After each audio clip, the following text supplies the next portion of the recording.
Buongiorno e ben ritrovati, prima edizione dei telegiornali di Antenna 3, primo appuntamento con la nostra informazione per raccontarvi i fatti principali della giornata, cronaca, ma subito a Nanto per la crisi dell'ex Sitlan, l'azienda produttrice di sedie e arredamenti per uffici. La società acquisita da una multinazionale ha deciso di delocalizzare e così oggi un centinaio di lavoratori residenti nella zona è sceso in piazza. Con loro ci sono Andrea Benetti e il nostro Daniele Garbina, al quale cedo subito la linea, ma vediamo anche diversi sindaci presenti. Buongiorno Daniele. Sì, buongiorno Francesca, buongiorno ai telespettatori. Confermo, sì, la crisi della Sitlan, come hai anticipato, è un grosso problema non solo per il comune di Nanto, ma per tutti i comuni che si snodano nella Riviera Berica, perché comunque è una zona con vocazione agricola, ma le parti industriali che sono sorte come questa azienda storica del 77 rappresentano un caposaldo proprio per le persone che vivono e lavorano lungo l'intera Riviera Berica. Con me infatti abbiamo visto ci sono dei sindaci di Castagnero, di Longare, anche il Barbarano Mossano, i sindacati e soprattutto i tanti lavoratori dietro in questo momento veramente preoccupati per quello che è stato una crisi che è nata anche nell'ultimo periodo con opacità, ma adesso ci facciamo raccontare. I lavoratori a questo punto temono veramente per il posto di lavoro, parlano di una delocalizzazione mascherata forse da chiusura, vedremo come si svolgerà. Sono qui proprio per fare pressione, per impedire che succeda, che vada via questo pezzo importante e soprattutto dal punto di vista sociale. Sono venuti questa mattina con lei in municipio, vero Sindaco? Sì. Si sono presentati questa mattina tutti i lavoratori che sono in sciopero, che vedete qui dietro di me, e con una delegazione li abbiamo ricevuti in municipio, sia come Comune di Nanto che Castagnero, Longare e Barbarano Mossano. La cosa è nata all'improvviso, sono solamente un paio di settimane che se ne sta parlando e noi siamo veramente preoccupati sotto il punto di vista sociale, perché si tratta di 101 lavoratori e pertanto 101 famiglie. Tanti lavoratori sono coppie, sono famiglie mononucleari e anche famiglie monoreddito, e questo ha una ripercussione molto alta. Ecco, parliamo anche dal punto di vista sindacale proprio invece della situazione, perché comunque come è stata presentata questa crisi è un'azienda in crisi. Ma sicuramente i segnali di una crisi erano sotto gli occhi di tutti, perché in questo periodo si lavorava anche pochi giorni alla settimana. Speravamo che la nuova proprietà, che tra l'altro è controllata dalla We Do Holding, dove dietro c'è la famiglia Doimo, potesse in qualche modo investire e rilanciare l'azienda portandola alle vecchie glorie, ai vecchi albori. Invece questo non è avvenuto e ci siamo trovati questa dichiarazione scellerata, questa scelta assurda da parte dell'azienda, che non si vuole prendere responsabilità morali, sociali ed economiche nei confronti di questi lavoratori che oggi rischiano veramente di perdere il posto di lavoro. Ecco, sappiamo che vi hanno fatto una proposta, si propongono di spostarli con un pullman, è così? E soprattutto ecco, questo è un argomento di trattativa, perché oggi avete un incontro su questo. In realtà non annunciano una crisi, ma parlano solamente di spostare i lavoratori di cui offrono un servizio pullman, ci credete? È una società molto importante questa, che non si può trincerare in questo tipo di proposte deboli, inconcludenti, inefficaci, perché si capisce da subito perché sono così. Per cui noi crediamo che si possa mantenere la produzione qui a Nanto. Noi lotteremo per questo insieme ai lavoratori che supportiamo fino a quando ci sarà l'ultima speranza. Ecco, concludiamo allora con Sandro, che è un portavoce dei lavoratori, la voce anche calda di quello che succede dietro, le preoccupazioni di famiglia, addirittura lo diceva il sindaco, più persone dello stesso nucleo familiare. Ecco, com'è la situazione, anche perché vi sentite anche traditi da un rapporto di un'azienda storica che dal 77 ricordiamolo, e che vi fa una proposta opaca, insomma non si tratta così chi ha anche un know-how importante come il vostro. Allora si prospetta sicuramente un Natale molto amaro e molto difficile per tutti noi, siamo 100 famiglie qui È difficile per me parlare in questo momento qua, ma credo, e parlo a nome di tutti, noi siamo veramente innamorati di questa azienda, siamo innamorati del marchio di Sitlan, del nostro prodotto. Abbiamo sempre lavorato con passione e ancora continueremo a farlo, però non si può ridurre tutto a dei numeri, non si può semplificare il tutto, vi diamo delle bus navette, fatevi questi 150 chilometri, vi offriamo la mensa gratuita e obbligare le persone a fare 300 chilometri al giorno per quanto tempo, con quante garanzie. Qui ci sono famiglie che hanno bambini, ed è giusto che sia così, perché i bambini bisogna anche che dare un futuro a queste famiglie, ci sono famiglie con mutui, ma qui noi abbiamo investito il nostro futuro, qui noi ci siamo sempre stati, abbiamo sempre creduto. Nei vari momenti di difficoltà che abbiamo anche avuto negli scorsi anni ci siamo sempre tirato sulle mani, perché ci è sempre stato chiesto, ci hanno sempre parlato come se fossimo una famiglia. La famiglia, e se è una famiglia ci dobbiamo incontrare a tavolino come una famiglia.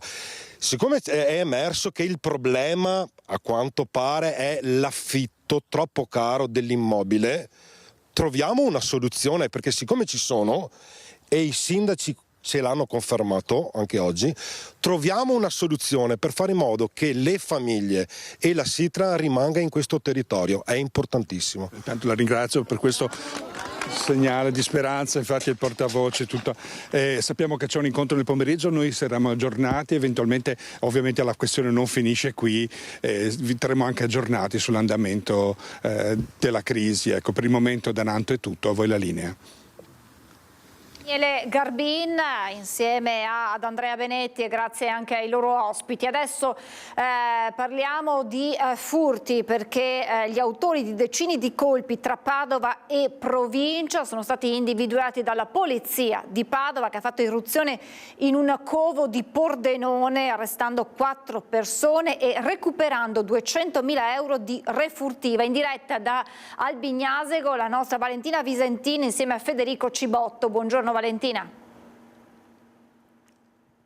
Sì, buongiorno da Albignasego. È qui che si sono concentrati il maggior numero di colpi messi a segno dalla banda di Perdogno Albanesi, che è stata arrestata dalla squadra mobile di Padova dopo aver individuato il covo utilizzato in provincia di Pordenone. Una decina i colpi messi a segno non solo ad Albignasego ma anche nel vicino quartiere della Guizza a Padova, e da qui sono scattate le indagini riscontrando la presenza di un'auto di grossa cilindrata, un Audi che la banda utilizzava per spostarsi e compiere i furti. I 4 uomini, tutti albanesi, sono stati individuati in un appartamento che avevano affittato tramite un B&B a Fiume Veneto a Pordenone.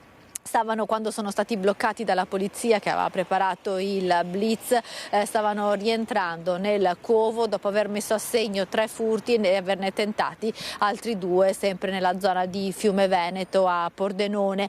Si tratta di 4 cittadini albanesi, dicevamo 2 di questi risultano latitanti, un altro con numerosi precedenti per furto e armi, detenzione e porto abusivo di armi. Nell'appartamento che utilizzavano come covo la squadra mobile di Padova ha ritrovato gioielli, orologi, monili, oro, denaro per un valore di circa 200.000 euro. Tutta la refurtiva è stata sequestrata. Qui ad Albignasego e a Padova c'era allarme per questo incremento dei furti ad opera di questa banda che spesso faceva i sopralluoghi a piedi, individuava le abitazioni e poi le razziava.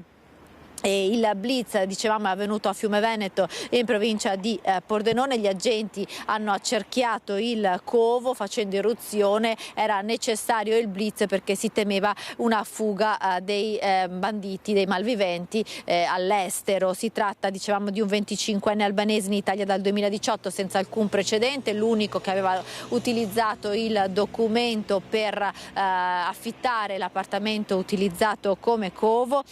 Oltre a lui c'erano un connazionale, dicevamo, con precedenti per porto abusivo d'armi e altri 2 latitanti, mentre l'auto che utilizzavano era intestata ad un prestanome fittizio residente nella provincia di Napoli.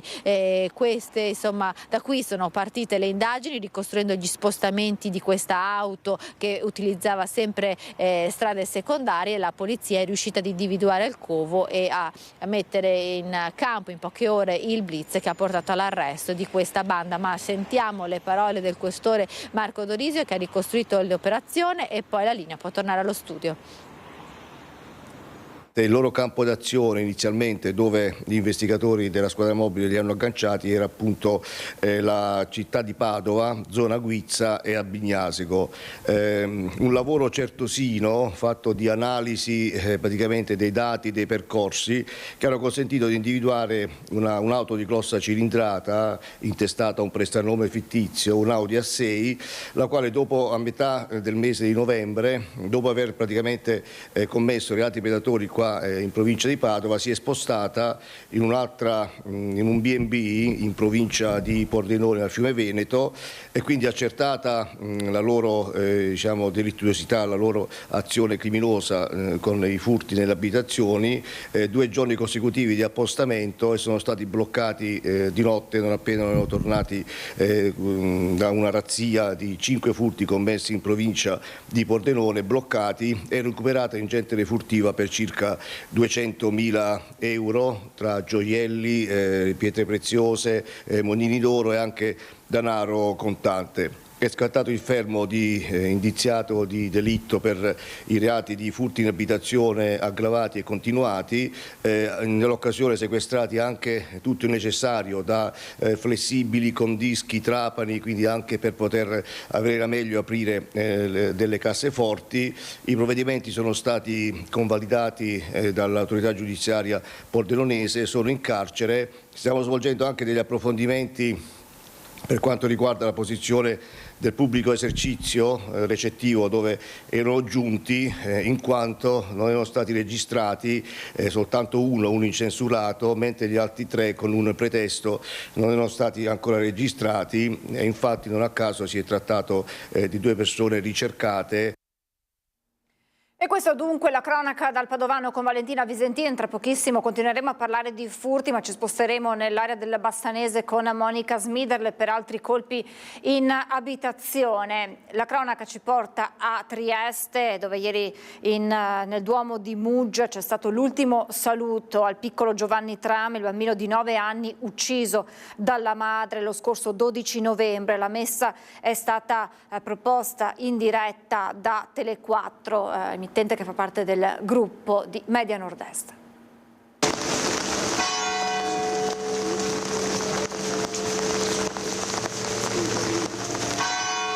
Prendete tutte le cose belle che avete vissuto con Giovanni e fatele diventare l'eredità preziosa per la vostra vita. Sarà il vostro modo di non dimenticarlo mai. Un invito a conservare il ricordo di Giovanni nei propri cuori, quello rivolto ai compagni di classe della scuola Bubnic dal parroco Don Andrea Destradi. Il Duomo di Muggia, mai così pieno, ha rivolto l'ultimo saluto al bimbo di 9 anni ucciso dalla madre il 12 novembre scorso. Papà Paolo che bacia la foto del piccolo Giovanni, un amore che ovviamente è quello di un papà indistruttibile, incalcolabile, e che dà il senso della morte, ma dà il senso anche della vita. Dopo il momento di saluto e preghiera collettiva, la messa esequiale è andata in diretta sulla nostra emittente. Nell'omelia un messaggio rivolto a tutti, non solo a famiglia e amici del piccolo. Troppo grande questo male, ma più e più volte in questi giorni mi sono trovato a ripetere a tante persone: il male non si spiega, il male si combatte. Poi la pietas cristiana per la madre Olena, nonostante quel terribile gesto compiuto in quell'appartamento sito proprio davanti alla chiesa di Muggia. Il Signore è in quell'abisso, perché nessuno che cade in quell'abisso rimanga da solo e senza via di uscita. Lo voglio dire neanche Olena, neanche la mamma di Giovanni. Quindi il ricordo di Giovanni, un bimbo come tutti gli altri, che amava giocare a calcio, andare a vela e soprattutto capace di condividere, come ricordato da Don Andrea citando la canzone scritta in questi giorni da un suo compagno. Giovanni, se aveva le caramelle, cito a memoria, le condivideva con le femmine. Se aveva la merenda, la condivideva con i maschi. Infine, le parole di apprezzamento per l'atteggiamento mai sopra le righe, nonostante il dolore, di papà Paolo. Nessuno di noi ha sentito uscire, Paolo, dalla tua bocca una parola di violenza e di vendetta. Ma io ti ringrazio perché la tua parola e la tua bocca sono rimaste pure. Grazie Paolo per l'esempio che ci dai.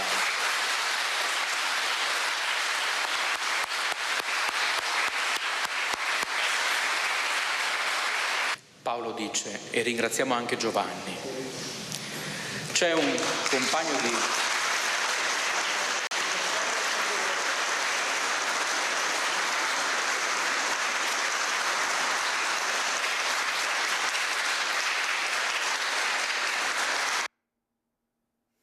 Giovanni aveva bisogno di un abbraccio e 2 bacini ogni sera prima di addormentarsi. Sono le parole di papà Paolo ai nostri microfoni durante la processione al termine delle esequie. In paradiso ti accompagnino gli angeli, al tuo arrivo ti accolgano i martiri e ti conducano nella santa Gerusalemme. Ti accolga il coro degli angeli e condanzano povero in terra.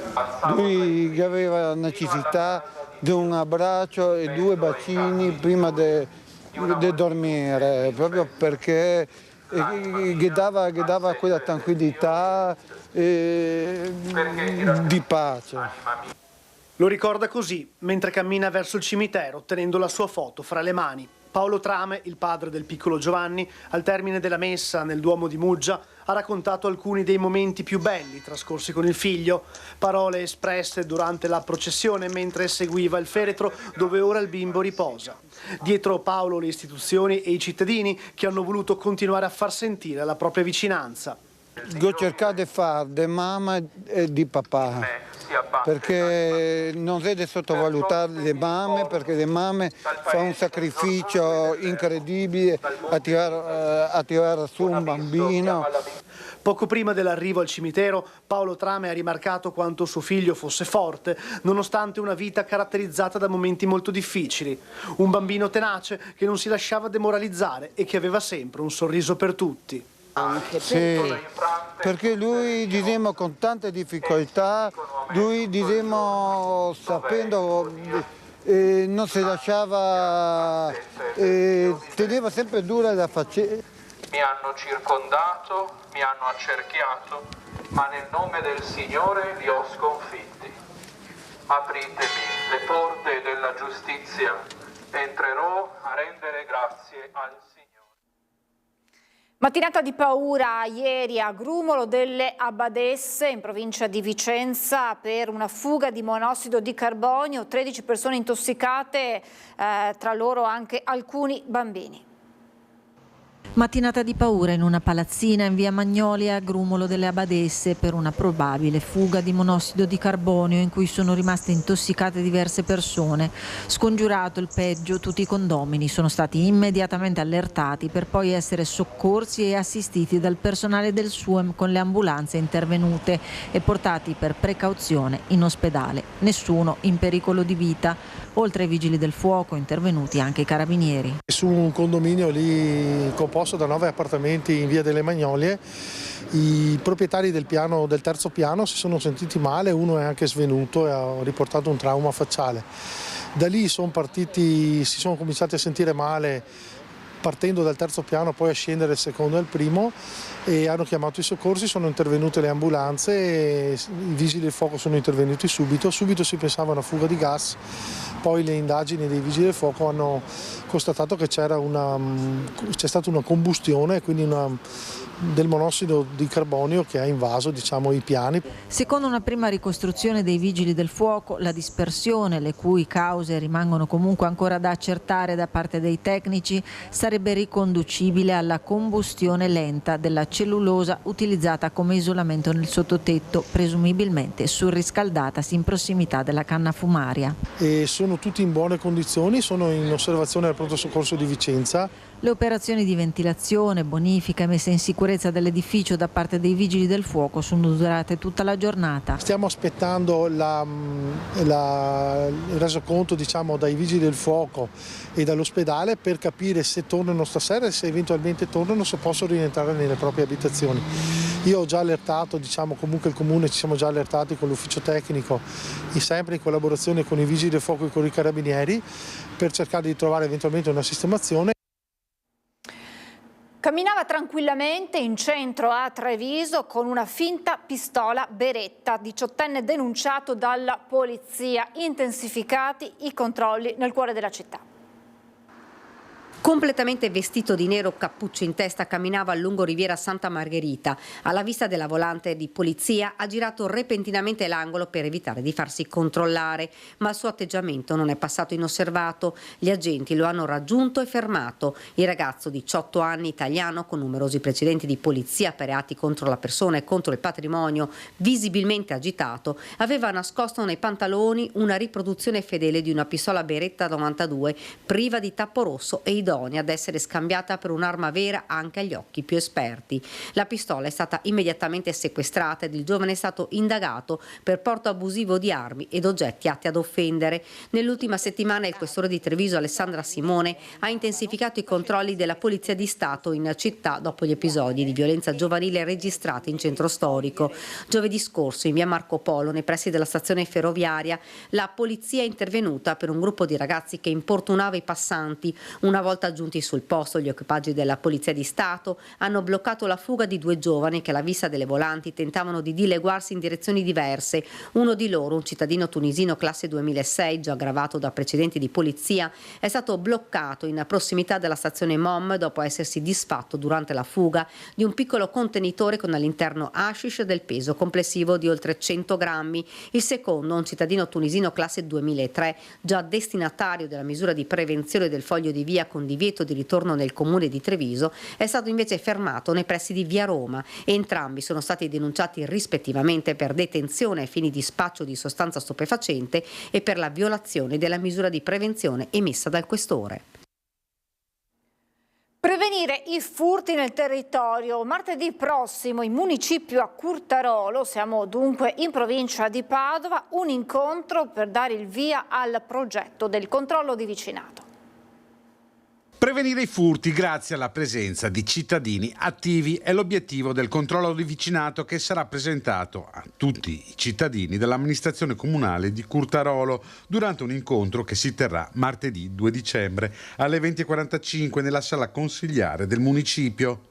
La partecipazione aiuterà a rendere il territorio più sicuro e anche solidale grazie a un costante dialogo tra vicini, referenti di zona, istituzioni e autorità competenti. All'incontro sarà presente il comandante della polizia locale. Nel corso della serata saranno presentati i contenuti del progetto e le successive fasi operative per la sua attuazione.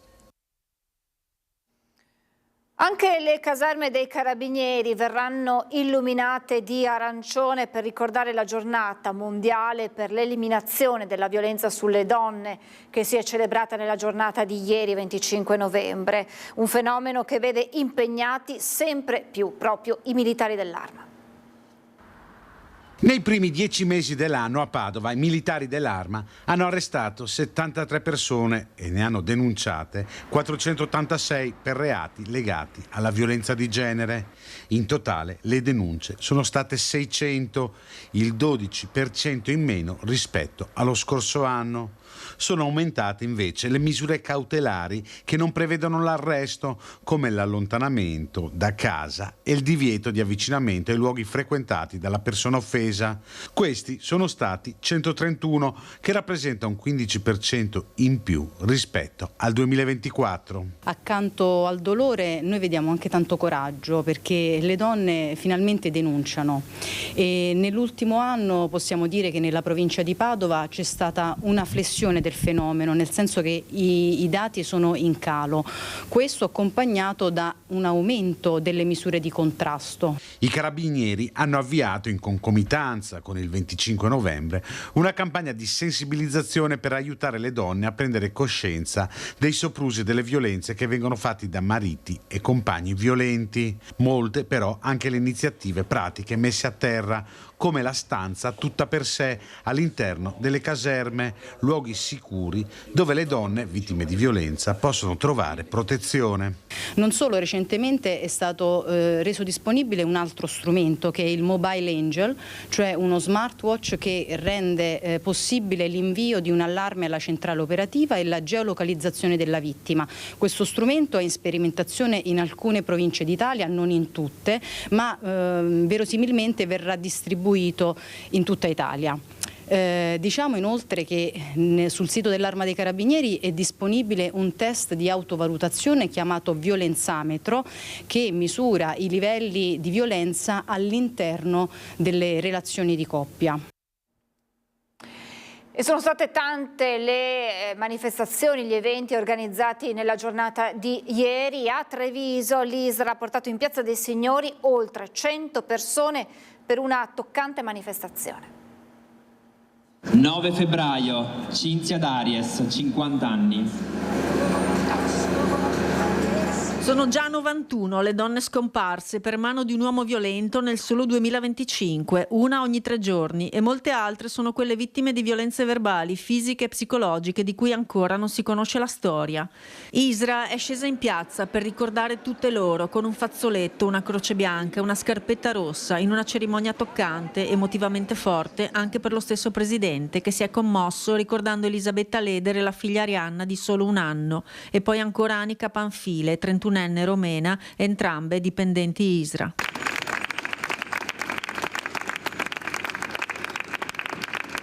E ancora più d'effetto sono stati quei cartelli vuoti messi alla fine e quelle scarpette rosse a ricordare chi non solo non potrà più camminare su questa terra, ma chi fra poco purtroppo sarà la prossima vittima. Immaginiamo a quando quel cartello nero verrà riempito con un contenuto, forse domani mattina. Non aspetteranno tanto questi cartelli ad essere riempiti con una data, con un nome, con un'età. Allora io credo che quello che stiamo facendo è importante, però non è sufficiente. Il sindaco ha ricordato che sarà aperto un altro centro antiviolenza presso la polizia locale, intitolato al compianto comandante Gallo, ma il lavoro da fare resta ancora enorme, dal rispetto tout court all'educazione affettiva e relazionale.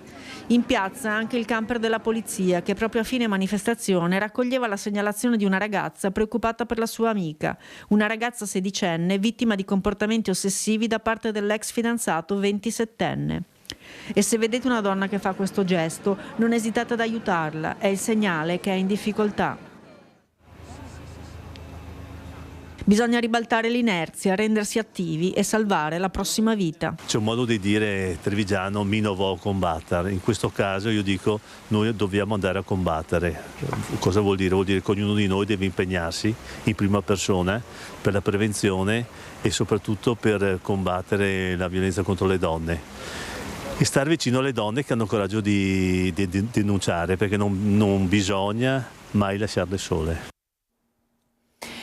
Torniamo a parlare di furti. Come anticipato andiamo a Tezze sul Brenta dalla nostra Monica Smiderle, con lei l'ennesima vittima dei ladri. Buongiorno Monica e buongiorno al tuo ospite.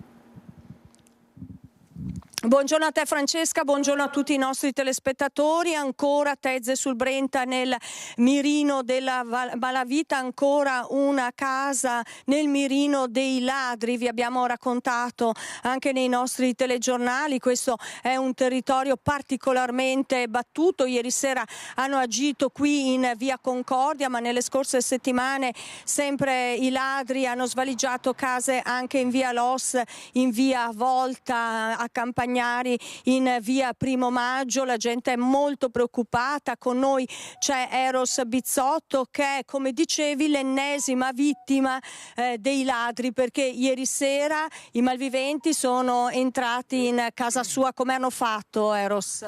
Niente, era circa le 5:30, 6:30, sono saliti da questo poggiolo, hanno saltato, sono entrati nel mio là e hanno sforzato la persiana, hanno fatto con la leva, hanno sforzato anche il serramento, sono entrati in camera, mentre io eravamo in lavanderia che stavo facendo la doccia e la moglie era in cucina.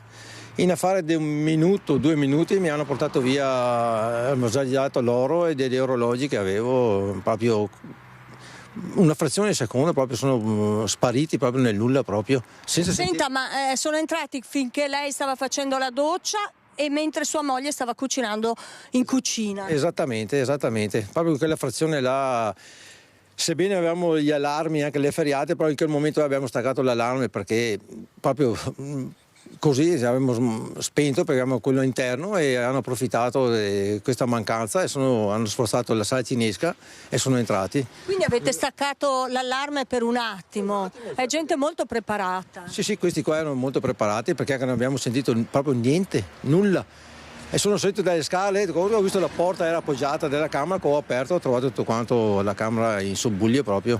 Cosa ha provato in quel momento? Ho provato tanta paura perché sebbene che ho anche il porto d'armi, ho delle armi, ma ti senti impotente proprio, no? È meglio che non avessi trovato nessuno dentro in camera perché lei aveva molta paura. Purtroppo anche detto che i carabinieri mi fate pena perché voi avete le mani legate, avete una pistola che non serve a niente, non potete neanche usufruire per proteggerci. Purtroppo c'è la magistratura che in questo momento sta sbagliando tutto perché doveva mettere delle leggi più severe. Non funziona la giustizia? No, non funziona.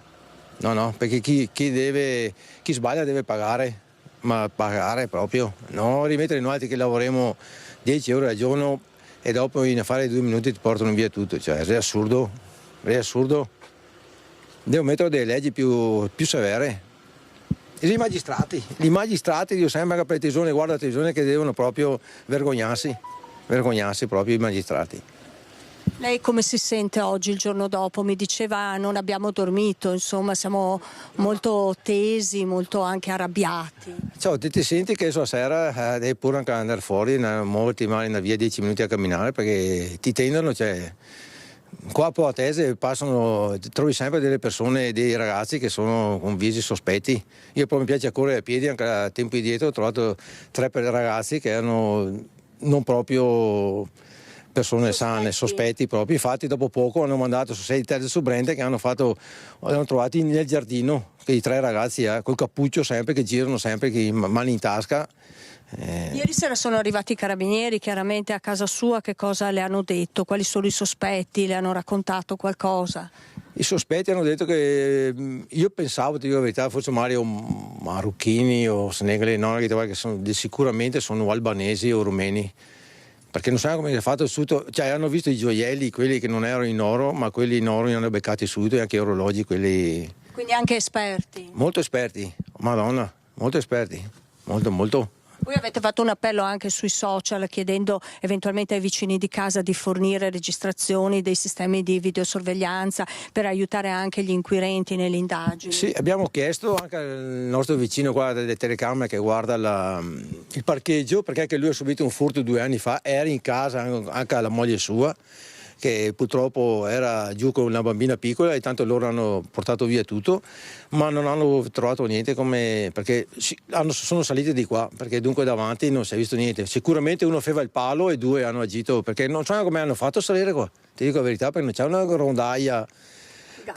Gatti, sì, gatti che sta bene. Va bene, so mica come. Evitiamo di dire Eros. Francesca, questo lo sfogo di Eros Bizzotto, avete sentito un territorio, quello di Tezze, particolarmente battuto dai ladri. L'amministrazione comunale ha anche attivato il percorso di attivazione del controllo di vicinato proprio qui in via Concordia, ma insomma continuano a visitare case, continuano a fare danni, continuano a fare male. Certo.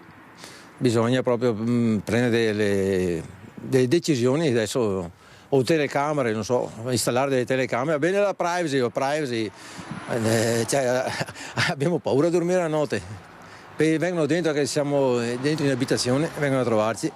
Francesca, da Tezze sul Brenta è tutto, la linea torna allo studio. Grazie davvero Monica, grazie, insomma lo sfogo di questo residente è uno sfogo più che comprensibile ed è quello che spesso raccogliamo anche noi quando andiamo a documentare dell'ennesimo furto nelle abitazioni, in quello che dovrebbe essere il luogo più sicuro, ma che ormai non lo è davvero più. Adesso apriamo la nostra pagina politica, tra pochissimo avremo in studio Paola Roma, sindaco di Ponte di Piave, neoeletta consigliere regionale. Il nostro Cristiano Arboit è con un'altra sindaca neoeletta in consiglio regionale, Rossella Cendron, due comuni per i quali si apre ora un nuovo scenario, quello delle elezioni anticipate, ma ci racconta tutto il nostro Cristiano Arboit. Buongiorno Cristian, buongiorno ai tuoi ospiti.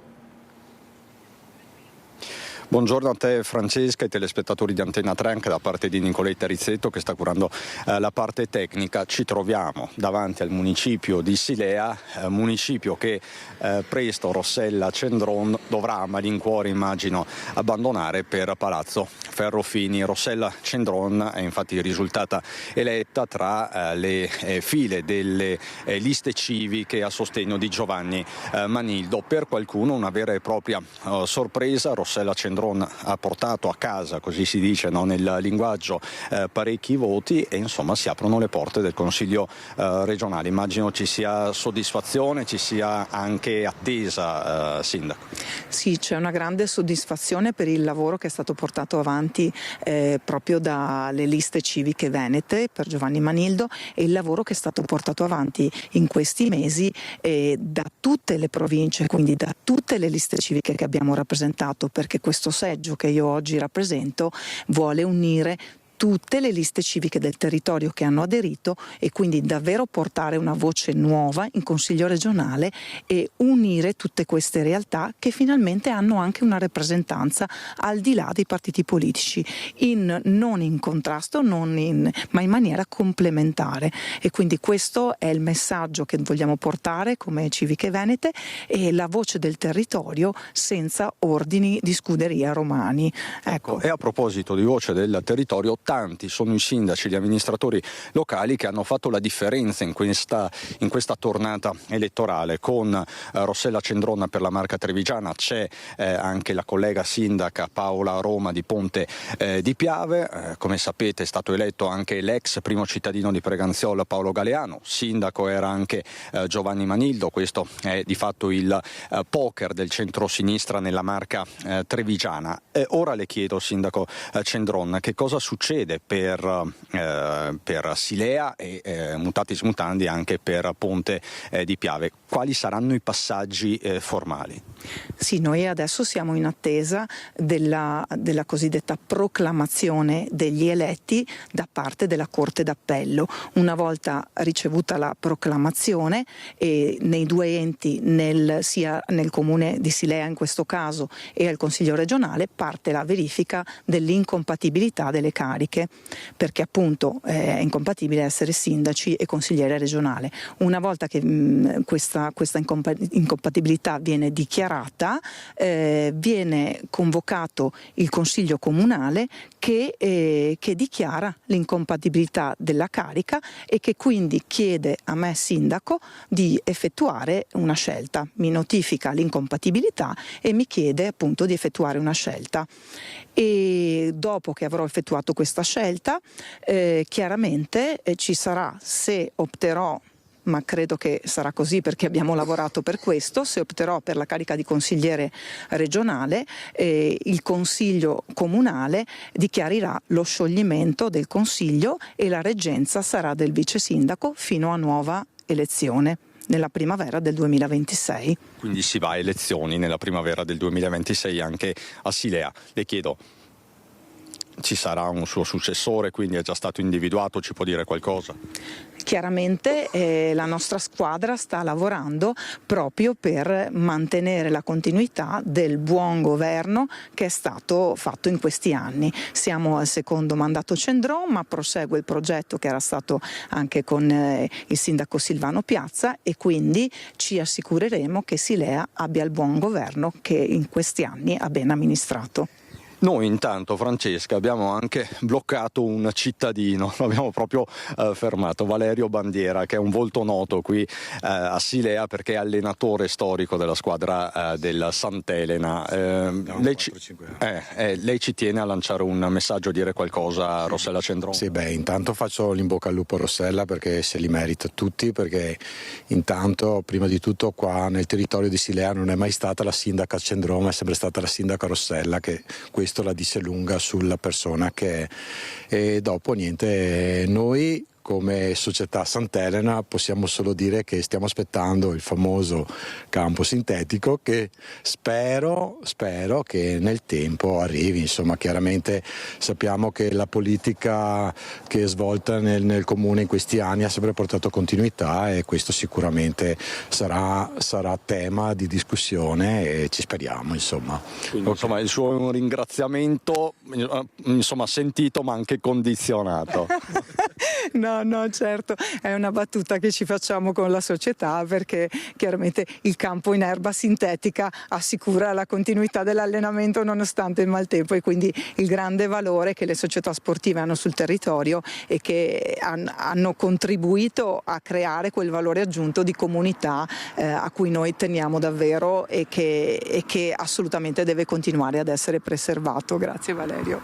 Allora, grazie Valerio Bandiera della società calcistica Sant'Elena, grazie, in bocca al lupo a Rossella Cendron, sindaca di Silea. Ma a questo punto facciamo il punto sugli eletti nella Marca trevigiana, una carica di 9 consiglieri, 5 per il centrodestra, 4 per il centro-sinistra, e poi da Silea la linea a te, Francesca.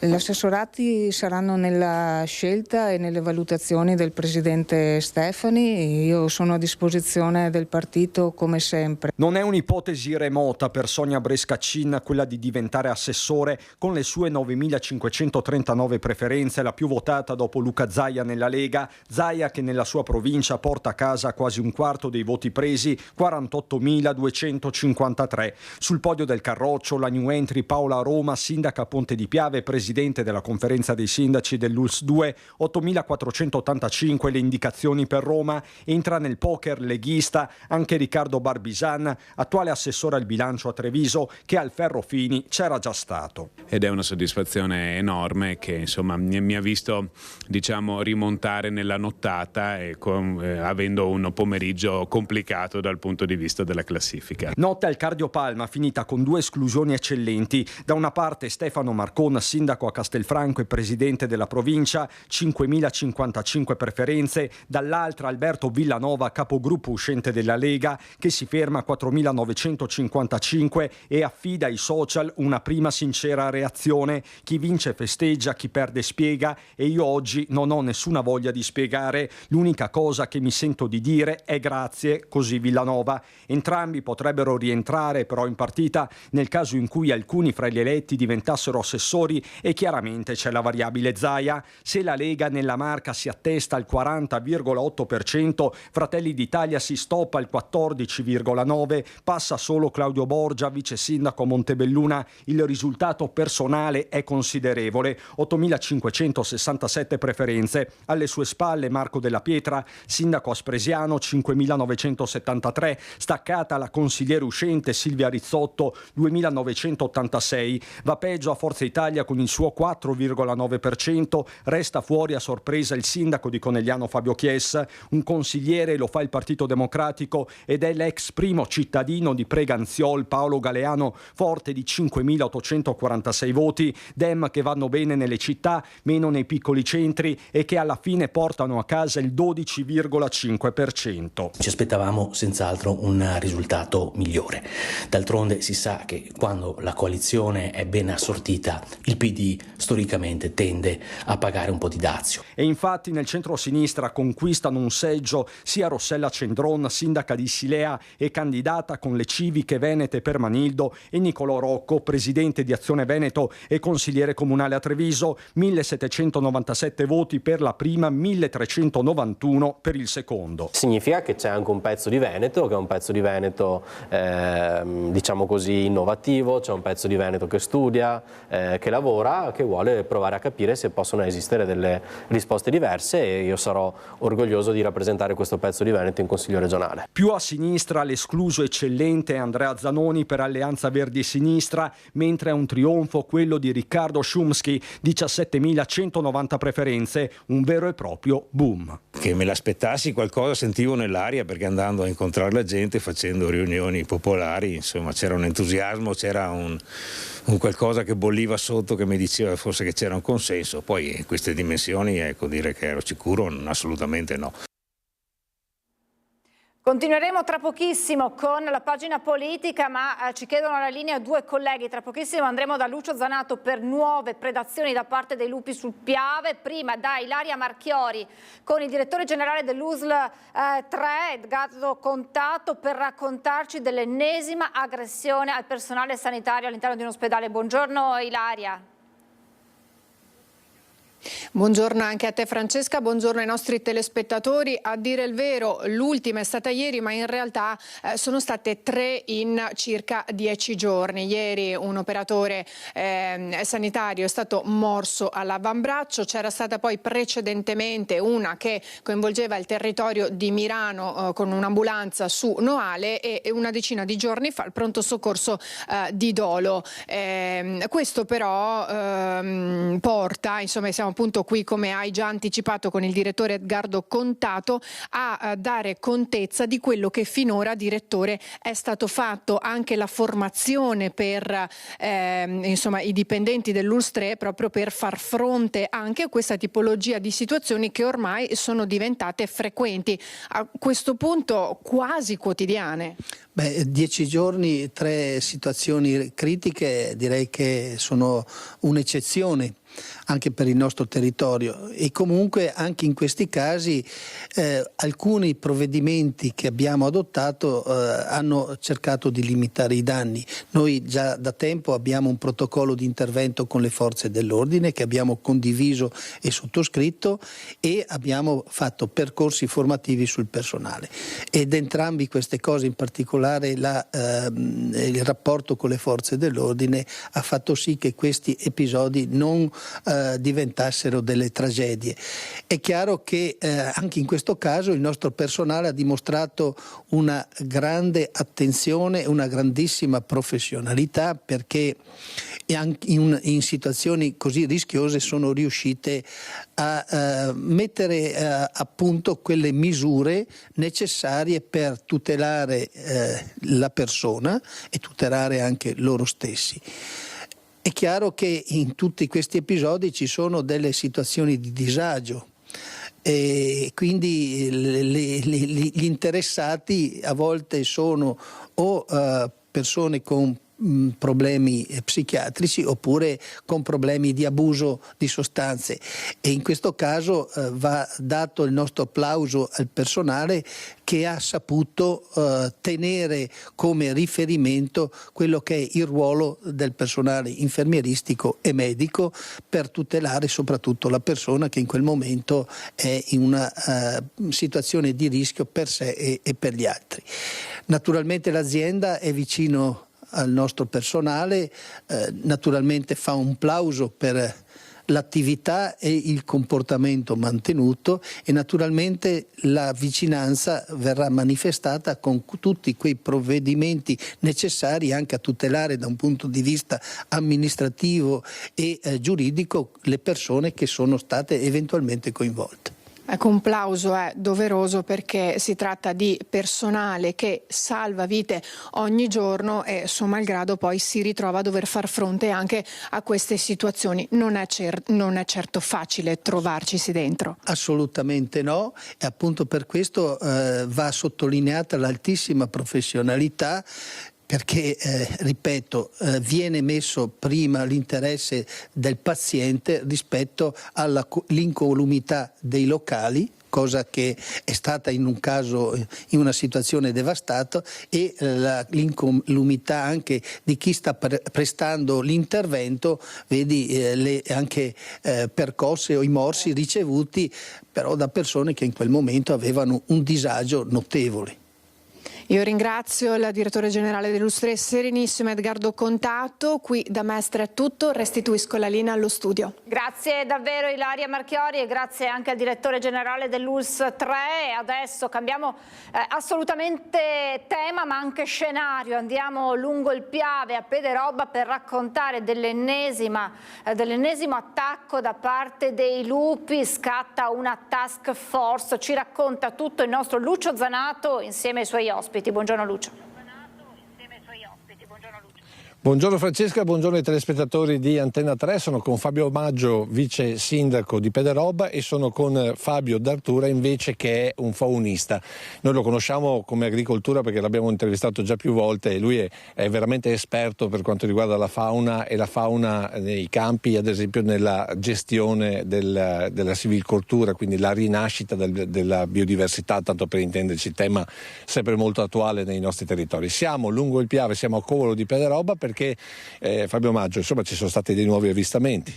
Ma sì, da qualche settimana registriamo diverse segnalazioni da parte di agricoltori amatoriali, agricoltori cittadini, che ci segnalano la presenza appunto di questi predatori. Allora abbiamo deciso tempestivamente un'iniziativa importante, che è quella di selezionare un esperto riconosciuto a livello nazionale ed internazionale come Fabio D'Artura per assisterci nella gestione di questo fenomeno, con consapevolezza, senza allarmismi, ma cercando di adottare tutte quelle precauzioni volte a prevenire questi attacchi.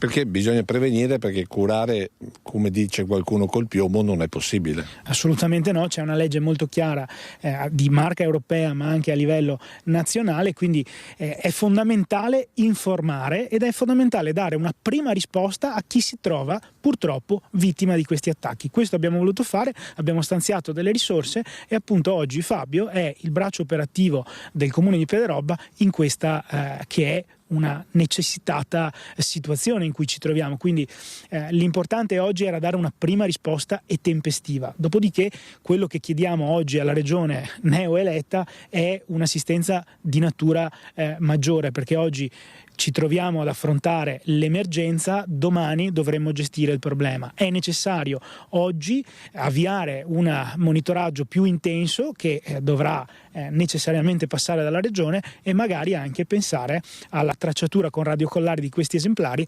proprio per evitare l'avvicinamento ai fenomeni di antropizzazione di questi animali, che poi sono quelli più pericolosi. Allora, parliamo adesso con il faunista, intanto facciamo un po' il punto della situazione, ma qui come siamo messi lungo il Piave? La situazione è in divenire, quindi ci sono sicuramente delle coppie neoformate che si stanno creando il branco sempre più vicino alla pianura, e quindi servirebbe un monitoraggio sistematico per capire questo fenomeno dove ci porterà e di che dimensioni è, quindi va monitorata la situazione. Insomma, diciamo subito una cosa, i lupi attaccano l'uomo? Le prede dei lupi sono gli ungulati selvatici e domestici, quindi lui approfitta della risorsa più disponibile, che quasi sempre è la più abbondante nel territorio. Per ungulati, per chi non è del mestiere? Sì, cervi, caprioli e cinghiali. E, quindi l'uomo non è tra le prede del lupo. va tenuto monitorato per capire se ci sono delle situazioni che possono destare delle preoccupazioni, perché comunque è un mammifero carnivoro e selvatico, quindi i selvatici va sempre tenuti monitorati e nei loro spazi. Ecco, ma mettiamo caso che io vado a passeggiare lungo il Piave e a un certo punto avvisto un lupo o addirittura un branco, come mi devo comportare? Beh, a me capita spesso, ovviamente. È ancora qua con noi? Sì, sono ancora qua con voi. E quindi non si va incontro a un animale selvatico, non solo lupi, anche il cervo, pensiamo al bramito, il cinghiale, qualsiasi animale selvatico va trattato come un selvatico, quindi mantenute le distanze, non dare confidenza, non fornire del cibo, altrimenti possono poi innescarsi piano piano delle confidenze che portano al conflitto. Quindi tenersi a distanza, altro che balla coi lupi con Kevin Costner, quindi attenzione, questa è l'informazione per tutti. Poi ci saranno queste, mi pare di capire, momenti informativi, come si svilupperanno? Si andrà a dare assistenza ai piccoli allevatori amatoriali, che sono i custodi del territorio, del paesaggio, chi ancora riesce a mandare avanti queste attività, e gli si danno le informazioni tecniche per poter adeguare il loro metodo di allevamento alla presenza del lupo, limitando così le perdite, quindi rendendole sostenibili. Quindi reti più alte, elettrificazioni, cose di questo genere. Fabio Maggio, però c'è già un primo appuntamento, mi pare. Sì, un appuntamento condiviso con la riserva alpina di caccia, che fa parte di questa task force, e con gli esperti come Tiziano Favero, che sono stati messi a disposizione proprio dalla riserva. Domani sera alle 20 in comune a Pederobba un primo incontro per conoscere e prevenire appunto queste situazioni. Ma è aperto a tutti o solo per dei robbesi? Aperto a tutti, ovviamente. Fino all'esaurimento posti? Fino all'esaurimento posti e speriamo che il lupo non ci raggiunga.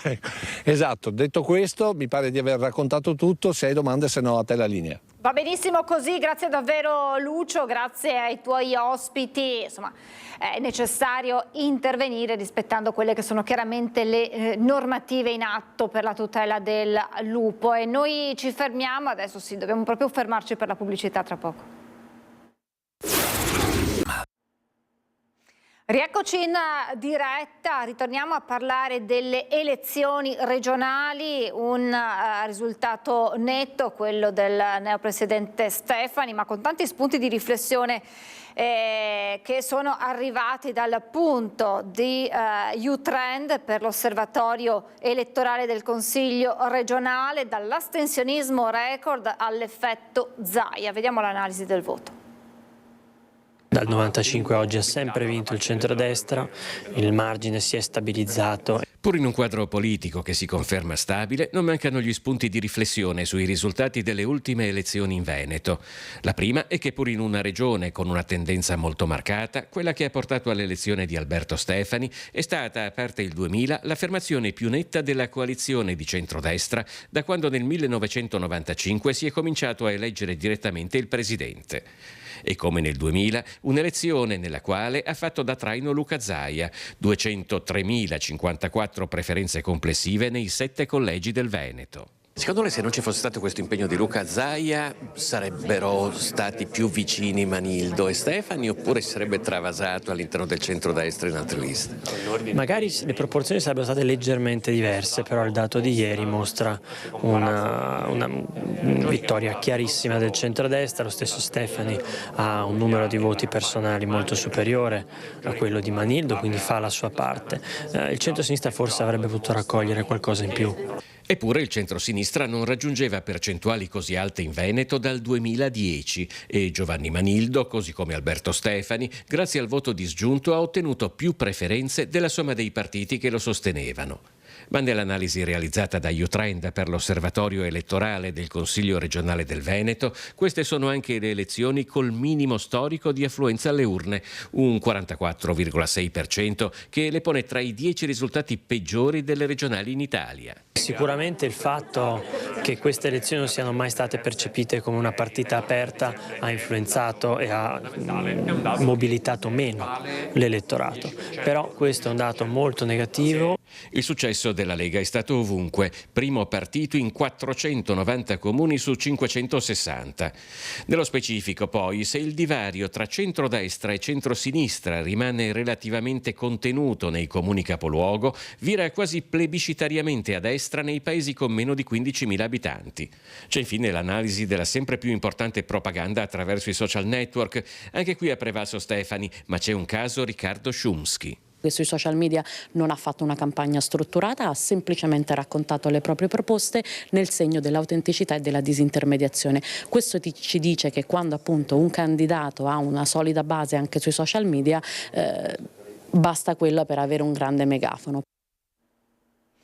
Questa dunque è l'analisi del voto che ha portato anche ad alcune sorprese, lo chiediamo anche alla diretta interessata. Prima con Cristiana Arboit c'era una sindaca, c'era Rossella Cendron, sindaco di Silea neoeletta, e qui abbiamo Paola Roma, sindaco di Ponte di Piave neoeletta. Complimenti sindaco, ma anche buon compleanno, perché c'è una doppia festa, perché oggi compie gli anni. Sì, grazie, davvero oggi veramente è un bel regalo che mi arriva sostanzialmente. Credo insomma che in ognuno dei miei ultimi 3 compleanni mi sono arrivati dei regali, e presumo sempre siano arrivati dai miei genitori, perché insomma poi la mamma è venuta a mancare di recente e c'è stata anche questa cosa, e quindi credo che anche in questo caso sia un grandissimo regalo. Questo non me lo sarei aspettato, e davvero è una cosa per la quale ringrazio davvero tutti i cittadini, le persone che mi hanno dato questa possibilità e questa opportunità, perché davvero credo che un'opportunità come questa poche volte possa capitare. È stata una new entry di questa campagna elettorale, 20 giorni che l'hanno portata ad ottenere oltre 8.000 preferenze. Se lo aspettava?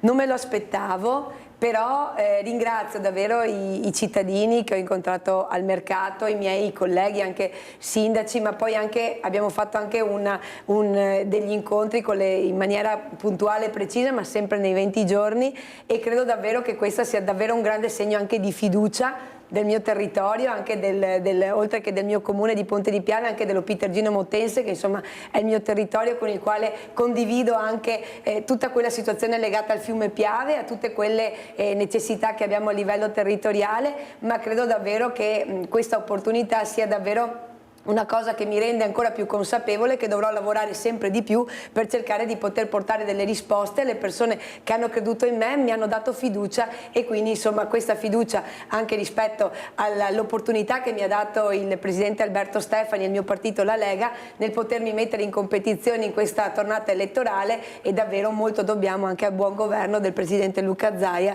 perché davvero questo va in continuità davvero con un grandissimo lavoro della squadra del presidente Zaia. A proposito di Zaia, c'è una soddisfazione e la soddisfazione, sindaco, perché in alcuni seggi insomma, ha ottenuto un risultato più elevato rispetto al governatore. Sì, nel comune di Ponte di Piave sicuramente i cittadini hanno fatto alcune preferenze insieme, ma ne hanno fatte tantissime solo con la mia preferenza, e anche in alcuni degli altri comuni anche singolarmente. Quindi credo che insomma il presidente, per quello che ha rappresentato, rappresenta e continuerà a rappresentare, credo che sia un punto fondamentale per il nostro territorio, che ha delle radici importanti con la nostra gente, con la vicinanza che ha sempre avuto con le persone, e quindi questo è uno sprone anche per noi amministratori per continuare a lavorare e a dare delle risposte ai cittadini. Prima ci spiegava il sindaco Rossella Cendron che c'è un'incompatibilità tra il ruolo di sindaco e il ruolo di consigliere regionale, quindi vi troverete di fronte ad un certo punto. L'iter prevede poi che voi dobbiate scegliere tra l'uno e l'altro incarico. Rossella Cendron ha detto quasi sicuramente, insomma, non sceglierò quello di consigliere regionale, abbiamo lavorato su questo, chiedo anche a lei. Sì, intanto attendiamo la proclamazione degli eletti, perché come sappiamo ci possono essere naturalmente i ricorsi eccetera, e quindi dobbiamo attendere poi le procedure. Una volta che saranno poi esperite le procedure, naturalmente procederemo in base a quello che prevede la norma, e pertanto quindi ovviamente a tutto l'iter proprio legato al cambio, e quindi alle successive dimissioni eccetera. Quindi al momento però credo che sia importante continuare a lavorare come stiamo continuando a fare in questi giorni, giorni, perché certo c'è stata la campagna elettorale, ma nel mentre noi amministratori comunque continuiamo a lavorare all'interno dei nostri territori, dei nostri comuni, e quindi lo stiamo continuando a fare, quindi credo che sia fondamentale davvero continuare in questo, ma soprattutto poi attendere la convalida degli eletti, che diventa naturalmente fondamentale. Allora, diamo per scontato che tutto vada bene e che quindi lei venga, ci sia la proclamazione appunto degli eletti, e quindi lei si trovi a dover scegliere, sceglierà, immaginiamo, il Consiglio regionale. Ci sarà la scelta per il Consiglio regionale e l'amministrazione comunale proseguirà in un iter molto, insomma, verso le prossime elezioni che ci saranno il prossimo anno, e quindi si porteranno avanti i progetti e ci saranno le nuove elezioni nel comune. Ecco, e in questo periodo, tra il suo arrivo poi a Palazzo Ferrofini e le elezioni della prossima primavera, chi sarà alla guida del municipio di Sarà in base appunto alla proclamazione poi la successiva valutazione rispetto al vice sindaco, e quindi poi la continuità soprattutto anche amministrativa, perché ripeto ci sono atti, documenti, procedure, insomma progetti che abbiamo già iniziato, che stanno anche andando a concludersi, che naturalmente devono proseguire il loro iter, però il tutto insomma verrà valutato dopo la convalida, che appunto attendiamo di avere appunto la tranquillità rispetto alla regolarità di questo. Che tempistiche ci sono solitamente? Ma normalmente dipende da quanto, io guardavo appunto nella scorsa situazione, insomma c'erano un paio di mesi insomma come tempistica, poi ovviamente dipende dagli uffici regionali e ovviamente dai ricorsi, perché ovviamente... Quindi al momento lei resta nel suo ufficio? Al momento continuo a lavorare assolutamente, perché insomma abbiamo molte cose da fare, continuiamo ad andare avanti. Ieri sera abbiamo fatto il Consiglio Comunale, abbiamo fatto la Giunta e avanti. Le dispiacerà poi lasciare quel suo ufficio di sindaco, che sappiamo quanto sia insomma legata a questo ruolo e al suo territorio? Ma io credo che potrò fare di più per i miei cittadini, ma anche per i cittadini della provincia, cercando di portare avanti le loro istanze in questo nuovo ruolo, per provare a dare delle risposte e soprattutto anche per concentrarmi sui temi che insomma mi stanno molto a cuore, che sono il sociale, la sanità, tutta la parte ovviamente legata anche all'assetto idrogeologico del Piave, perché insomma abbiamo un comune che porta anche il nome del fiume Piave nel proprio nome, ma poi ovviamente attraverso tutta quella attività che come vediamo nel nostro territorio rappresenta tutto il mondo delle imprese, dell'agricoltura eccetera, quindi ci sarà molto da fare, ma credo che come facciamo di solito e che sono abituata a fare e ho sempre fatto come sindaco, nell'andare a cercare i bandi, le modalità, le opportunità che ci sono ministeriali, europee, regionali eccetera, continuerò a fare la stessa cosa, dando la mia massima disponibilità al presidente Alberto Stefani, che ovviamente mi ha dato questa opportunità di scendere in pista e di ovviamente confrontarmi con questa tornata delle regionali. Ecco, un'esperienza lunga quella che ha coltivato all'interno del municipio del comune di Ponte di Piave, che porterà in regione. Quali saranno i punti, gli aspetti che più le stanno al cuore, sui quali lavorerà di più? Premettendo che conosciamo molto bene la sua esperienza nell'ambito proprio sociosanitario, e quindi anche la sanità la conosce molto bene, tutti gli aspetti sui quali c'è molto da lavorare in questo momento storico. Allora, premesso che appunto deciderà il presidente Stefani quali saranno i ruoli e tutte le opportunità, e rispetto a questo insomma ha ben chiarito anche rispetto al programma che è stato fatto naturalmente con i cittadini, con le associazioni, con le imprese, con gli amministratori comunali, quelle che sono le priorità e le necessità del territorio. La materia insomma sulla quale ovviamente vorrei poter continuare a portare il mio contributo è legato appunto alla parte del sociale, in particolare proprio rispetto anche alle nuove sfide che ci sono degli ambiti territoriali sociali con il prossimo anno, che naturalmente vedranno ad aprile partire nei vari territori, per esempio nel nostro provinciale proprio legato alle 3 aziende speciali consortili pubbliche, che sono anche fondamentali naturalmente per garantire i livelli essenziali delle prestazioni sociali in tutti i territori, quindi anche in quei comuni più piccoli dove adesso ci sono anche parecchie difficoltà rispetto rispetto al dare delle risposte legate ovviamente ai fondi, alle opportunità, e quindi sicuramente dare una mano rispetto a questa parte, ma naturalmente tutto quello che riguarda anche l'area dei minori, della disabilità. Partirà anche la sperimentazione del progetto di vita anche nel nostro territorio dal prossimo anno, con febbraio del prossimo anno, proprio nella provincia di Treviso, e diventa fondamentale anche tutti quelli che saranno gli sviluppi che il Ministero delle Disabilità darà rispetto a questa importante riforma e alla sperimentazione della stessa, e poi tutto l'ambito legato agli anziani. E sappiamo bene che oltre a chi ovviamente ai familiari che non riescono a prendersi cura in casa degli stessi e quindi vengono chiaramente inseriti all'interno di una struttura, e con i problemi che naturalmente ci sono legati alle strutture, proprio ai centri servizi, e quindi a questa situazione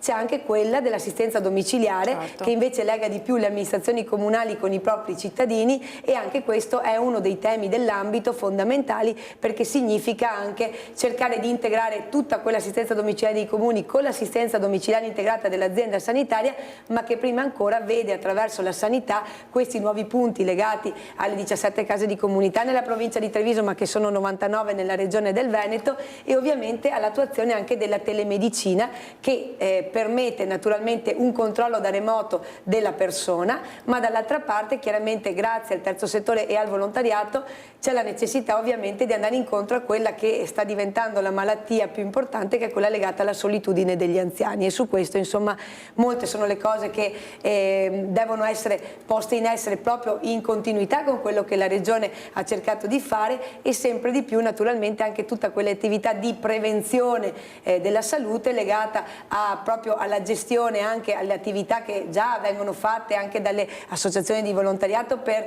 evitare chiaramente le fratture, i traumi che portano poi l'anziano ad avere delle difficoltà nella riabilitazione, eccetera. Quindi anche quell'attività motoria nella quale ovviamente serve anche in questo caso un lavoro di squadra. E poi non voglio dimenticare insomma la parte dei giovani, perché insomma come Associazione Comuni della Marca mi sono occupata della parte del servizio civile, e chiaramente quella dell'opportunità che il nostro presidente Alberto Stefani ha dato anche rispetto a Servizio Veneto, quindi questa opportunità per i giovani proprio nella fascia dai 14 anni per mettersi vicino al contatto con le associazioni di volontariato come quelle della Protezione Civile. Poi noi abbiamo questa opportunità del servizio civile dai 18 ai 28 anni, che permette anche a questi ragazzi all'interno degli enti locali, nelle strutture per disabilità, nelle associazioni di volontariato, di poter anche avere un'opportunità di un 15% di riserva nei concorsi pubblici, che ci permettono di avere anche una boccata di ossigeno anche rispetto a chi può lavorare all'interno della pubblica amministrazione. Questo diciamo è un tema fondamentale anche per noi, proprio per la gestione di tutta quanta questa partita che diventa fondamentale. Ultimissima domanda, tornando al futuro del comune di Ponte di Piave, ha già idea di chi potrebbe essere il suo successore, e seguirà in qualche modo da Venezia, ma con il cuore quello che sarà poi appunto l'iter che porterà da qui alle prossime elezioni anticipate? Ma io credo di avere una squadra nella quale ho sia le competenze di chi ha fatto parte già in 2 mandati, ma anche le nuove energie di giovani che si stanno preparando, ne ho 3, e con i quali insomma sto lavorando molto, proprio perché ci sia questa possibilità che i giovani entrino all'interno proprio del governo, delle pubbliche amministrazioni, proprio nella gestione anche della parte, nei loro ruoli di consiglieri e nelle deleghe che gli ho dato, e sicuramente sono certa che all'interno di questo parterre appunto di collaboratori che ho, ripeto, alcuni con esperienza e altri naturalmente che la stanno facendo sul campo anche con una formazione, uno studio che diventa fondamentale. Dall'altra parte insomma sono convinta che anche tutti i progetti che stiamo portando avanti e che hanno anche avuto un recente finanziamento, ne parlo proprio di quello detto in Consiglio Comunale ieri sera, abbiamo ottenuto dalla Regione Veneto un finanziamento anche su un alloggio ATER e siamo risultati tra i primi nella graduatoria proprio per il riatto dello stesso, per la gestione di casi sociali. Credo che diventano delle opportunità anche per il nostro territorio di continuare quel lavoro, continuare nei bandi, e ricordo che anche tra i miei giovani ci sono anche dei consiglieri che seguono proprio i bandi e che quindi hanno imparato iniziato a cercare sia quelli legati agli fondi europei, importanti anche per la parte di formazione che adesso partirà anche con un'opportunità per i giovani di Ponte di Piave, ma anche naturalmente per investire a livello territoriale e naturalmente il continuare con i dirigenti delle aree e i miei collaboratori proprio dell'amministrazione comunale, che sono stati e sono punti fondamentali per risolvere ogni giorno quelle che sono le nuove normative, ma soprattutto il servizio al cittadino, che diventa fondamentale proprio in periodi come quello che stiamo vivendo, soprattutto anche quando ci troviamo con cittadini anziani e che hanno magari figli non vicini o sono privi di rete familiare. Grazie davvero a Paola Roma, ancora auguri di buon compleanno, ancora complimenti e in bocca al lupo per il futuro, per questa nuova avventura. Grazie davvero a Paola Roma, ancora sindaco di Ponte di Piave, neoeletta consigliere regionale. Grazie davvero e noi ci fermiamo per la pubblicità tra poco. Rieccoci in diretta, continuiamo a parlare di regionali, prima di vedere quella che è stata ieri la prima giornata da presidente del Veneto di Alberto Stefani, un post che proprio lo stesso Stefani ha fatto questa mattina. Quando si hanno delle responsabilità amministrative la vita privata viene sempre dopo la vita pubblica. Quando ho pronunciato queste parole, le prime con cui ho iniziato la conferenza stampa dopo l'elezione, pensavo a te, il destino ha scelto così un po' all'improvviso, proprio in una delle notti più importanti della mia vita. Oggi che le ultime speranze sono finite, voglio ringraziarti per avermi trasmesso tanto, per avermi cresciuto insegnandomi la bellezza della bontà d'animo, dell'umiltà, della semplicità, della concretezza. Avrei voluto vivere almeno un'ora di questi giorni con te e farò fatica a capacitarmi di questo, ma so che mi accompagnerai in questo nuovo viaggio, così come hai voluto accompagnarmi con il tuo voto e il tuo sorriso poco prima di non vederci più. Per questo ho deciso di dedicare questa vittoria a tutti i nonni che hanno lasciato un segno indelebile nella vita dei propri nipoti. Grazie nonna, ti voglio bene. La foto è quella di Alberto Stefani insieme all'amata nonna che se n'è andata in queste ore, nonna che aveva proprio ringraziato nel suo primo discorso da presidente del Veneto. E proprio i nonni, gli anziani ha voluto incontrare nella sua prima giornata ieri mattina in visita alla residenza Civitas Vite Angelo Ferro alla Mandria a Padova. Buongiorno. Il primo pensiero era mettersi subito al lavoro. Sono qui oggi come prima mattina e non ho scelto di fare grandi festeggiamenti, ma di essere operativo, perché a me piace far così. Così come un sindaco deve fare, essere in mezzo ai suoi cittadini, in mezzo alla sua gente e mettersi al lavoro per il Veneto e per i veneti.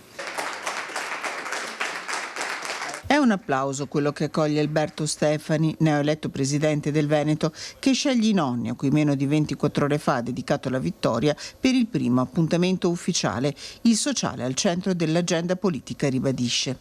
Abbiamo la necessità, per una società sempre più longeva, di strutturare residenze per anziani all'avanguardia, anche garantire quartieri inclusivi, villaggi inclusivi, servizi sociosanitari vicini ai cittadini. Un presidente già al lavoro che si era fatto abbracciare da chi per primo aveva creduto in lui, i cittadini di Borgoricco, il suo paese natale, dove è stato festeggiato con un incontro pubblico nel teatro Aldo Rossi e persino i fuochi d'artificio poche ore dopo la vittoria ufficiale. Quella è la mia comunità da cui sono partito, ho fatto il consigliere comunale da giovanissimo, poi ho fatto il sindaco qualche anno dopo.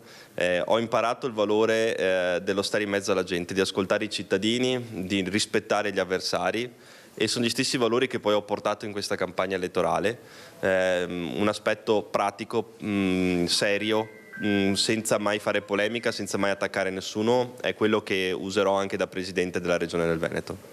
Strette di mano, sorrisi, racconti di vita nelle 2 ore trascorse con gli ospiti della Fondazione OIC nella residenza Civitas Vite Angelo Ferro di Padova, racconta il giovane governatore. Una visita qui dentro ti fa capire che dentro la RSA non ci sono persone che stanno finendo la propria vita, c'è vita, ci sono persone che stanno vivendo, c'è comunità. Abbiamo visto tutto questo oggi, e persone che hanno tanti anni ancora davanti e che meritano la dignità di essere curati, non solo curati da un punto di vista sanitario, ma anche da un punto di vista psicologico e di comunità territoriale. Che cosa le hanno detto? Ha incontrato, immagino, alcuni ospiti? Beh, mi hanno regalato disegni, una ha scritto addirittura un libro, un ospite di questo centro, che ovviamente terrò con me e leggerò già da stasera. Ci siamo un po' raccontati come è andata la campagna elettorale, persone che seguono tantissimo, vorrei dire molto di più di tante altre. Governatore, il più giovane d'Italia, ma anche riconfermato da Salvini vice segretario federale della Lega, che è primo partito del Veneto con Zaia recordman di preferenze. È stato un risultato molto importante, come è stato un risultato molto importante quello di altri candidati, perché se voi andate a vedere i risultati dei candidati della Lega, ma anche di Fratelli d'Italia, di Forza Italia e delle altre liste di supporto, sono risultati significativi del territorio. Anche la coalizione ha ottenuto un grande risultato. Pacta sunt servanda, ha ribadito da neoeletto presidente. I patti vanno rispettati. Nella squadra di Alberto Stefani, spazio agli alleati di centrodestra, ma prima degli assessori si parte dal cronoprogramma di lavoro.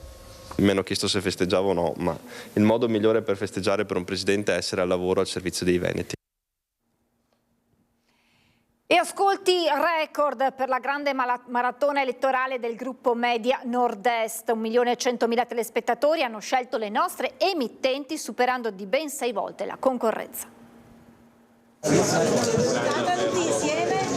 Oltre 1.100.000 telespettatori per una lunga maratona elettorale, la nuova pagina politica del Veneto sulle reti del gruppo Media Nord-Est si è aperta con un record di ascolti, perché quando un fatto segna la storia e la cronaca passa sempre prima per Media Nord-Est. Un profondo patto di fiducia tra noi e voi telespettatori, con le nostre emittenti che nel complesso hanno superato la concorrenza di ben 6 volte, come potete vedere dal grafico dell'ascolto medio Auditel, dove la linea blu rappresenta Antenna 3 e Rete Veneta. Se qualcosa accade, il primo presidio informativo restano quindi le nostre emittenti. Gli ho augurato buon lavoro, ci sarà molto da fare perché dobbiamo veramente rilanciare la nostra regione. Sulla sola Antenna 3 si sono sintonizzati circa 640.000 ascoltatori, subito seguita da Rete Veneta, dati che premiano gli sforzi di una squadra fatta di giornalisti, tecnici, operatori, rimasta in diretta per quasi 12 ore, raccontando passo dopo passo lo scrutinio, il verdetto, i vincitori e i vinti, le prime analisi e reazioni, decine i collegamenti dal territorio, decine gli ospiti e i protagonisti che si sono alternati ai nostri microfoni e nei nostri studi, che hanno dato come sempre spazio a tutte e a tutti per un racconto corale, obiettivo, pluralista. 1.100.000 volte grazie a tutti voi che avete scelto il gruppo Media Nord-Est per informarvi, perché quando un fatto conta vi sintonizzate su Media Nord-Est. E adesso torniamo da Lucio Zanato, che questa mattina, prima di raggiungere il Piave per raccontarci delle predazioni dei lupi, ha incontrato un gruppo di mamme che avevano frequentato insieme il corso preparto, ora sono diventate mamme, si sono tenute in contatto e ogni mercoledì si ritrovano per una passeggiata con carrozzine, passeggini, biberon e i loro piccoli, perché dicono così ci sentiamo meno sole. Andiamo a conoscerle. Mi trovo ai piedi del Colle di San Gallo a Farra di Sodigo e sono con Alessia Villanova, ma soprattutto un gruppo di mamme, per un'iniziativa davvero particolare che però ha, come dire, un notevole interesse, soprattutto proprio per le neomamme, ci rivolgiamo proprio a loro. Allora, Alessia Villanova, come vi siete organizzate e da dove parte questa iniziativa? Allora, siamo un gruppo di 15 mamme, ma chiaramente è aperto ad altre mamme se vogliono unirsi a noi. E è partito tutto dal corso preparto che abbiamo fatto in gravidanza e poi una volta nati i bimbi abbiamo detto ma perché non trovarci anche dopo per condividere assieme i dubbi, i problemi, le gioie di questi bimbi, e così una volta a settimana ci troviamo e facciamo una passeggiata. Fa bene al fisico e fa bene anche alla testa. Ecco, la prima cosa proprio è la passeggiata, ma la passeggiata significa anche scambiarsi consigli. Esatto. E se poi, perché naturalmente qui si parla anche di un momento di difficoltà, appena si è fatto un bambino, esatto. Come dire, è difficile. È novità anche, è novità. e quindi spesso si parla di depressione postpartum, però non c'è nessuno che fa niente magari, no, per questo, e invece noi abbiamo deciso di trovarci e di combattere anche eventuali tristezze, eventuali momenti bui, eventuali difficoltà. Ecco, che consigli vi scambiate? Beh, ci scambiamo i consigli da come riscaldare il latte, come fare il latte in polvere, come allattare, come vestire i bambini in questi giorni in cui fa fresco, come addormentarli, soprattutto ecco la notte, quella è ancora un po' i momenti più difficili sono la notte, le coliche. Questo significa fare il gruppo, stare insieme, e se una persona è in difficoltà sa di poter contare sulle altre, insomma. Esattamente, e spesso ci troviamo e diciamo anche a me è successo, e allora ti senti meno pesante, ti senti sollevata, no? E giusto per dire, lo consiglieresti ad esempio ad altre mamme, oppure addirittura portarlo avanti proprio come USL? Certo, assolutamente, perché abbiamo visto che ci fa davvero bene questa iniziativa. Questo serve anche perché magari tante mamme sono da sole, non hanno la rete, ad esempio, dei nonni, degli zii, insomma di familiari che possono dargli una mano, e quindi trovare delle altre mamme che sono nella stessa situazione può dargli veramente un supporto. Sì, esatto.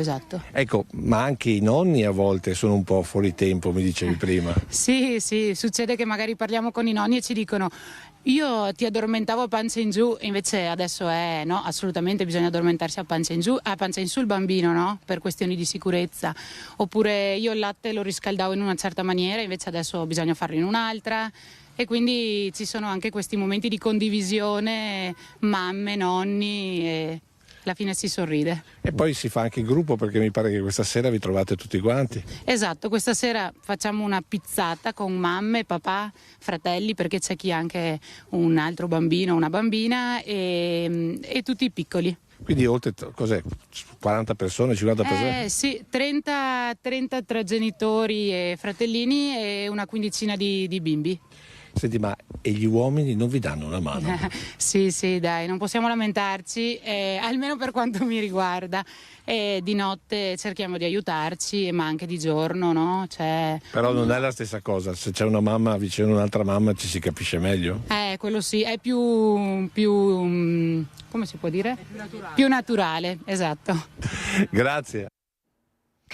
Questa dunque è la bella iniziativa di queste mamme, con loro noi chiudiamo questa prima edizione dei nostri telegiornali. Ringrazio Alessandro Granziera e Marco Gagliazzo in regia. Ora la sigla, poi le previsioni del tempo, e poi a seguire la nostra programmazione continuerà con il film intorno alle 16:15, La Magnifica Fredda. Grazie davvero per averci seguito, buon pomeriggio a tutti.